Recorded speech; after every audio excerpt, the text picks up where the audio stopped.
Seringkali kita terjebak pada tampilan, pada aksesoris. Muslim itu siapa? Muslim itu yang pakai peci. Muslim itu siapa? Muslim itu yang pakai baju koko. Maka Nabi SAW abad 14 abad silam sudah menekankan makna, substansi. Coba kita lihat dalam sebuah hadis yang diriwayatkan dari Abdullah bin Amr bin Al-As, disebutkan oleh Imam Al-Bukhari dalam kitab Sahih Al-Bukhari. Qala Rasulullah SAW, Rasulullah bersabda, Al-Muslim, siapa itu Muslim? Man salimal muslimun min lisanihi wa yadihi. Selamat orang lain dari lidahnya, dari tangannya. Kalau ada orang mengaku Muslim, sudah sholat ke masjid, tapi lidahnya masih kasar, menyakiti hati orang, sumpah serapah, caci maki, janji tidak benar, bukan Muslim menurut hadis ini. Wa yadihi, orang yang mengaku Muslim sudah ke Makkah bolak-balik, haji dan umrah, jubahnya, sorbannya, tasbihnya, aksesorisnya Muslim, tapi ternyata dia menempeleng orang, menyakiti orang, memukul orang, mematahkan dahan pokok kayu orang, menyakiti binatang, maka dia bukan Muslim. Man salimal muslimun, selamat orang lain, min lisan, dari lidahnya, wa yadihi, dan tangannya. Lalu yang hijrah itu siapa? Sekarang lagi tren nih, pemuda hijrah, sahabat hijrah, anak muda hijrah, anak gaul hijrah, komunitas hijrah. Apa ini hijrah?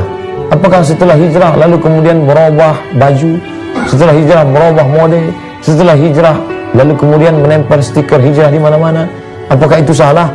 Tidak salah. Sebagai langkah step awal, tak salah. Tapi terpaku hanya kepada pakaian, aksesoris, maka kita perlu definisi. Apa kata Nabi SAW? Wal muhajir, orang yang hijrah, man hajara manahallahu an, orang yang meninggalkan yang dilarang oleh Allah Subhanahu wa ta'ala. Berapa banyak sudah mengaku hijrah, bahkan membuat komunitas hijrah, tapi masih ikhtilat, campur aduk antara laki-laki dan perempuan. Ngasih lagi diam-diam menjalin hubungan antara yang tidak mahram. Masih lagi berkata-kata yang tidak mencerminkan sebagai orang yang sudah hijrah. Maka perlu kita ketahui, wal muhajir, orang yang hijrah, siapa itu? Man hajara manahallahu an, meninggalkan semua yang dilarang Allah. Kita tidak bisa tahu apa yang dilarang Allah, apa yang disuruh Allah kalau tidak belajar. Makanya la ilaha illallah, betul, tapi coba perhatikan pangkal hadis, pangkal ayat Al-Quran, fa'lam annahu la ilaha illallah. Fa'lam, berilmu tentang la ilaha illallah. Oleh sebab itu Imam Al-Bukhari membuat bab pertama, Kitabul Iman. Iman dulu, setelah iman amal, betul, tapi antara iman dan amal ada penengah, Kitabul Ilm, kitab ilmu. Maka para ulama, Imam Al-Ghazali, Abu Hamid Al-Ghazali meninggal 505 Hijrah, kitabnya yang masyhur populer, Ihya Ulumuddin, Bidayatul Hidayah. Dalam kitab itu dia katakan pembahasan panjang lebar, Kitabul Ilm, kitab tentang ilmu, bagaimana menjelaskan ilmu, bagaimana ulama, karena hanya orang yang mengertilah, yang fahamlah, yang bisa membedakan mana larangan Allah, mana larangan manusia. Yang dilarang manusia belum tentu dilarang Allah. Berapa banyak larangan suku, pantangan, padahal tidak dilarang Allah Subhanahu wa ta'ala. Maka fa in tanaza'tum fi syai'in, kalau engkau bersilang pendapat dalam satu masalah, farudduhu ila Allah, balikkan kepada Allah. Lihat Al-Quran. Kalau tidak ada dalam Quran, wa ila Rasul, kepada Rasul, lihat hadis-hadis sunnah-sunnah Rasulullah SAW. Kalau tidak paham, ada pewarisnya.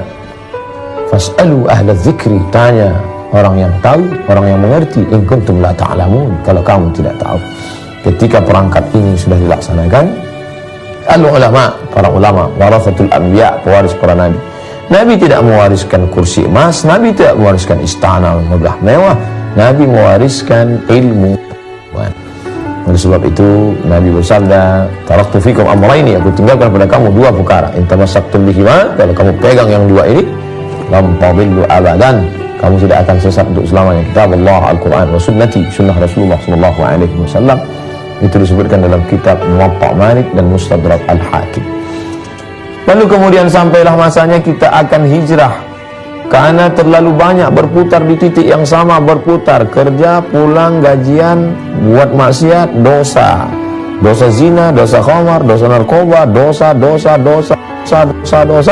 sampai akhirnya menemukan titik balik, berputar, tidak menemukan titik Hajar Aswad untuk mengawali titik, akhirnya bertemu, berhenti, ketemu titik balik, hijrah.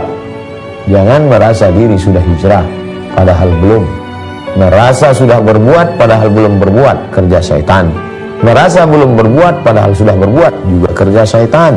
Hanya orang yang tahu berbuat dengan tidak berbuatlah yang tidak bisa digoda oleh syaitan.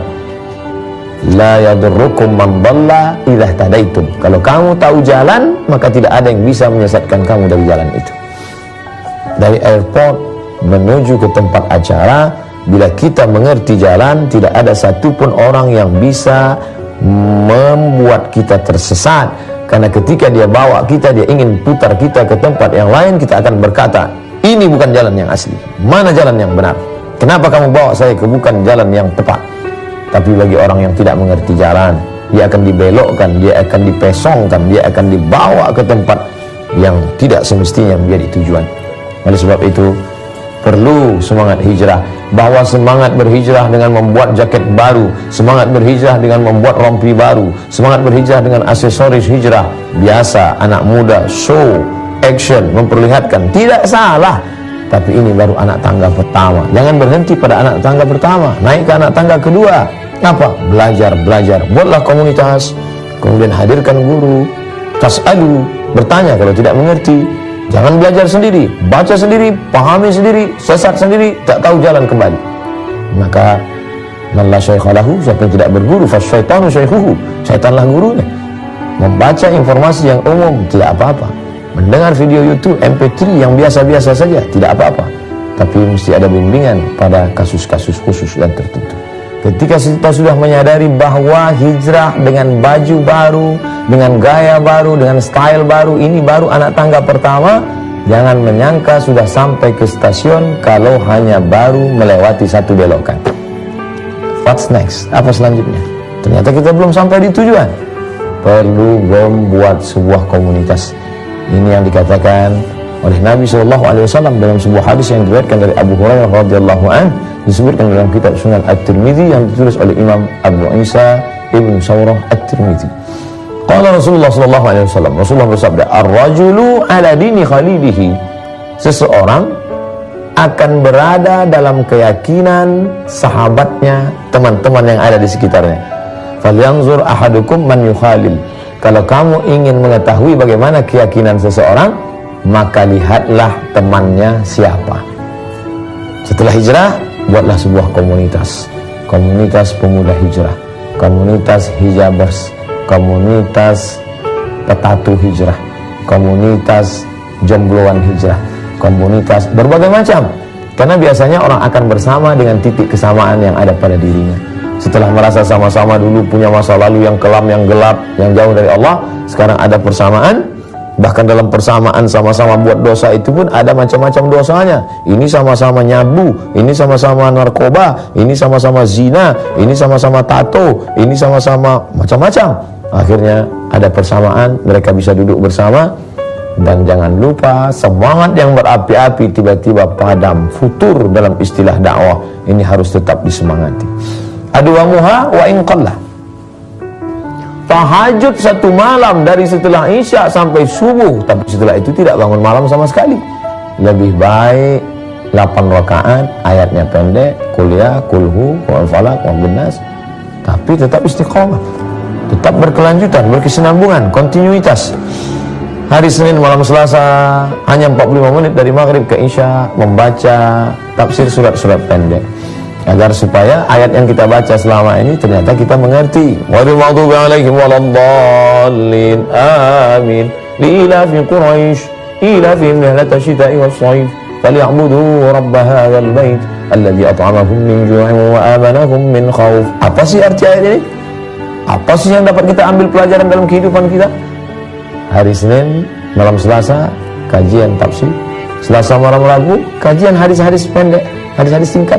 Rabu malam Kamis fikih, halal, haram, makruh, mubah, sunat, sunat muakkad.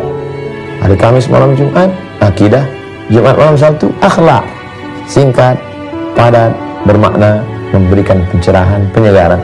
Hari Sabtu malam Ahad, tablik akbar, kajian umum, bebas, panggil ustaz-ustaz kondang, ulama besar, kajian rutin biasa, renungan tadabbur ayat berkelanjutan. Daripada 1 bulan 1 tablik akbar besar, sampai jam 2, jam 3 malam pengajian, tapi subuhnya tidak sholat berjamaah, maka ini tidak baik. Menama siapa yang tertidur falam yusalli, sampai tidak sholat subuh, balas syaitanu fi udhuni, kencing setan di telinganya.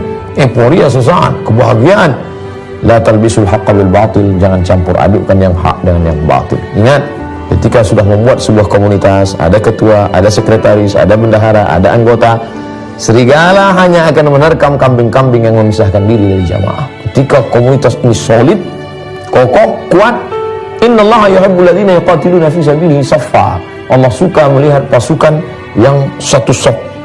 Tidak ada celah setan untuk masuk. Saddul khalal, tutup celah. Qadamun biqadamin, kaki rapat dengan kaki, mangkibun bimangkibin, bahu rapat dengan bahu. Tidak bisa masuk musuh ke dalam. Tapi ketika ada penyusup masuk, mulai dia sikut kiri, sikut kanan mencari celah, lalu kemudian menjadi duri dalam daging, merusak persatuan. Ini selalu ada dalam perjalanan. Ada munafik. Ada satu surat khusus di antara 114 surat, surat Al-Munafiqun. Orang-orang munafik menebar kebencian, menebar permusuhan.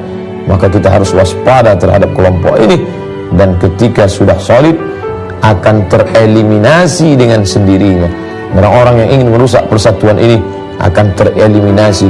Maka inna hadhihi ummatukum ummatan wahidah, ini umat yang satu, kiblatnya satu, Ka'bah, Allah satu, qul huwallahu ahad. Yang dihadapkan diri fawalli wajhaka syatral masjidil haram, ayat yang dibaca satu, berbahasa Arab, Al-Fatihah. Maka pada saat itu amat sangat mungkin untuk menyatukan. Bahwa dalam teknis kita ada sedikit perbedaan-perbedaan, maka itu wajar, itu biasa. Tapi prinsip yang utama adalah pada perkara yang kita sepakati, mari kita beramal bersama. Tapi bahwa ada perbedaan-perbedaan di antara kita, mari berlapang dada menerima perbedaan. Ingat, ketika sebelum hijrah, setan menggoda, jangan hijrah, jangan hijrah, sembah aku, sembah aku, sembah aku, kata setan. Tapi setelah hijrah, qad ya'isa an ya'budahul musallun, setan tidak lagi menggoda orang untuk menyembah dirinya. Melihat orang yang sudah hijrah, setan tidak lagi menggoda, sembah aku, sembah harta, sembah, tidak. Tapi setan mulai walakin fit tahrish, menanamkan permusuhan di dalam hati orang-orang yang hijrah itu. Asyaitanu ya'idukumul faqra wa ya'murukum bil fahsya. Setan selalu membisikkan kurang, sehingga merasa diri kurang, lalu kemudian muncul permusuhan di antara orang-orang yang hijrah. Rusaklah persatuan. La tanaza'u, jangan berkelahi, jangan bertikai, jangan berkonflik. Fatafshalu, kalau sudah berkelahi kamu akan lemah, kamu akan gagal. Wa tadhhaba rihukum, semangat kalian pun akan hilang sirna. Kalau sudah kehilangan semangat, seperti balon gas yang pernah melambung naik ke atas, tush, pecah, tak bermakna. Jangan sampai kita kehilangan semangat. Tubuh ini kokoh karena ada sesuatu yang kuat di dalamnya, roh, spirit. Save our soul, semangatkan jiwa kami. Kita tidak berkata selamatkan tubuh kami, tapi selamatkan jiwa yang ada di dalam. Bangunlah jiwanya, bangunlah badannya. Fisik nomor 2. Ketika ini dapat kita jaga, ukhuwah persamaan. Mungkin kau tidak sesuku denganku, mungkin kau tidak sebahasa denganku, mungkin kau tidak satu alma mater, tapi kita sama-sama komunitas yang sudah berhijrah. La ilaha illallah Muhammad Rasulullah. Itulah yang membuat kita akan bersama. Itu yang membuat kita akan terus tetap menjaga kerukunan, kebersamaan, sampai akhirnya kematian yang memisahkan. Bahwa kita sudah menyadari ternyata kita belum hijrah ketika kita belum menyentuh substansinya. Oh, ternyata saya sudah hijrah, alhamdulillah. Tidak terjebak pada casing, tidak terjebak pada sampul, tapi isi dan makna. Setelah itu, lalu kemudian menggabungkan diri pada sebuah komunitas. Apalagi yang penting, inilah intinya. Seperti yang disebutkan dalam sebuah hadis yang diriwayatkan oleh Sufyan ibn Abdullah Al-Thaqafi. Dia bertanya, ya Rasulullah, hadithni bi amrin a'tasimu bihi. Ceritakan kepadaku satu perkara saja yang bisa aku pegang kuat. Apa kata Nabi? Qul, katakan, wahai Sufyan, Rabbi Allah, Tuhanku Allah. Thumma istaqim, istiqamahlah. Banyak orang yang mampu berkata Rabbi Allah, tapi besok dia berkata Rabbi syaitan, besok dia berkata Rabbi al-mal, besok dia berkata aku hamba harta, besok dia berkata aku hamba kuasa, aku hamba jabatan. Ketika susah dia berkata aku hamba Allah, ketika sudah lapang dia berubah. Oleh sebab itu maka kul, katakan Rabbi Allah, Rabbku Allah, yang menciptakan aku Allah, yang memelihara aku Allah, yang memberi aku makan Allah, yang menghidupkan dan yang mematikan aku Allah. Summastaqim, kemudian istiqamahlah. La in hurriqta au qutilta au qut'ta, kau dibakar, kau dipotong, kau dibunuh, mulutmu tetap berkata Allah. Seperti yang dikatakan Bilal bin Abi Rabah, dibuka bajunya, kulitnya yang tipis diletakkan di atas pasir gurun panas luar biasa, cuaca hanya panas dan panas sekali, tapi dia berkata Ahad, Ahad. Ditimpakan batu besar ke perutnya, makin kuat, Ahad, Ahad. Dipanggil anak-anak kecil, mengikat dengan tali temali, dibawa ke tengah kota, diejek, disumpah serapah, dicaci maki, disiram dengan kencing onta, kotoran, tulang, batu, duri. Mulutnya tetap berkata Ahad, Ahad. Itulah istiqamah. Kalau sudah dirasakan manisnya istiqamah, maka tiang gantungan tampak seperti lambaian bidadari. Tak sabar dia ingin menuju ridha Allah subhanahu wa ta'ala. Oleh sebab itu maka istiqamah amat sangat penting. Idza ra'aita ar-rajul, kalau kau lihat ada orang yatiru fil hawa, terbang di atas awan, yamshi 'alal ma', berjalan di atas air, la ta'tar, jangan tertipu. Kenapa? Karena setan pun bisa melakukan itu. Tapi pandanglah pada istiqamahnya salat berjamaah. Setelah dia hijrah, Masya Allah, hartanya banyak, nampaknya Allah membukakan pintu-pintu rezeki untuk dia loh Pak Ustadz. Belum tentu itu rahmat, boleh jadi istidraj. Sanastadrijuhum min haitsu la ya'lamun, kami ulur mereka dengan rezeki, umur panjang, badan sehat di awal-awalnya hijrah, tapi setelah itu mulai lalai. Orang menyangka telah hijrah, padahal sebenarnya sedang dipermainkan dengan tipu daya. Wa makaru, mereka menipu Allah. Wa makarallah, Allah balas. Wallahu khairul makirin, Allah membalas dengan balasan yang luar biasa. Innallaha la yumli lizalim, Allah sengaja mengulur pada orang yang zalim itu. Diulur rezekinya baik, diulur keluarganya baik, diulur umurnya panjang, diulur kekuasaan. Hatta idza akhadhahu lam yuflithu, sampai akhirnya Allah menariknya dan menghukumnya sampai tidak ditinggalkan walau sedikit pun. Yang kita khawatirkan bukan sakit, karena sakit menghapus dosa. Yang kita khawatirkan bukan mati, karena boleh mati jadi mati peristirahatan dari dosa. Yang kita khawatirkan adalah merasa sudah hijrah padahal belum, merasa sudah istiqamah padahal kita sedang dipermainkan, istidraj. Karena Allah berfirman dalam Quran, sanastadrijuhum, kami permainkan mereka dengan istidraj, min haitsu la ya'lamun, mereka tidak sadar bahwa mereka sedang dipermainkan dengan istidraj. Kejamkah Allah mempermainkan mereka? Tidak, Allah tidak kejam.